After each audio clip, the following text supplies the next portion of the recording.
سلام علیکم. سلام خواهر. برادر بی خبر اومدین، اطلاع ندادین بهم. آره درسته، با ایشون آشنا شو. ایشون دوست خوب منن، آقا نیکان. سلام علیکم. علیک سلام دخترم. خب بفرمایید بیایید تو.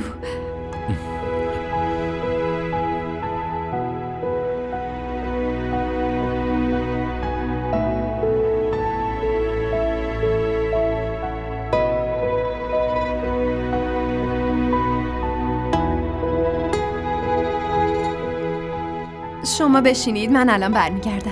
ببین عزیزم، ما آمدیم که با خودت صحبت کنیم.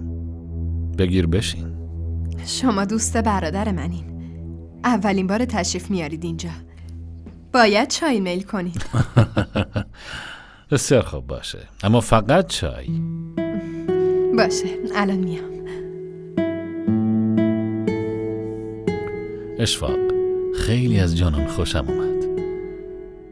رحیم سلیقه خیلی خوبی داره، فقط منتظرم که تو تایید کنی. جانان راضی باشه من مخالفتی ندارم، تازه خوشحالم میشم. انشالله اونم موافقت میکنه.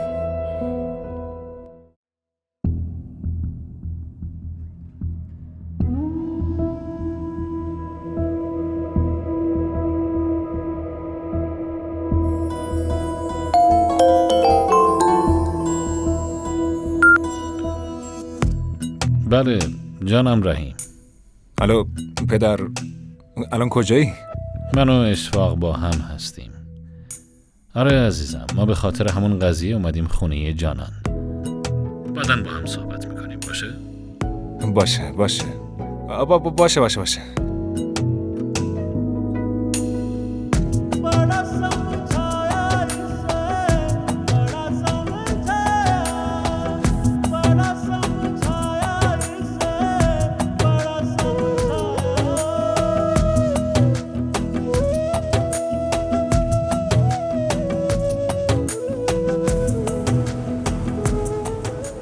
سلام علیکم.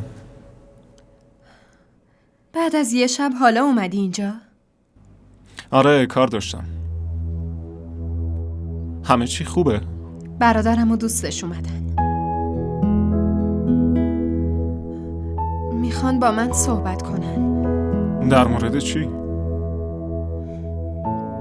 نمیدونم.